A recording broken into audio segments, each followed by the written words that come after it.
Islandiyadagi magazinlarning bugun narxini aytaman. Bitta magazin Bonus nomli magazin. Mana shularning hammasi 1 million bo'ldi, 1 millionga yaqin bo'ldi. Bularni ichiga nima oldik? 2 turli oldik.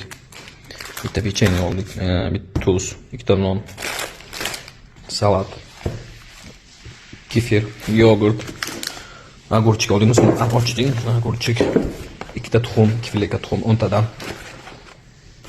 bitta yog' va 2 kilo 700 gram go'sht. Mana shuni o'zi 4400 kron bo'ldi. 31 yevro bo'ladi. Endi 31 yevroni hisoblash kerak. Mana cheki hammasi 10.000 kron bo'ldi. Mana shular narxi. Bonus nomli magazin. Men Germaniyada ishlaganman, Litvada ham. Islandiya qimmat. Lekin shunga qarab oyliklar bergan baland. Bunchalik lekin bir xil narsalar qimmat yuradi haqiqatan ham. Videoga gap yo'q lekin. Fikringizni qoldiringlar.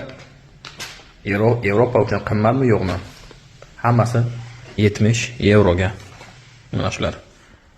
Mana shunday manzara lekin.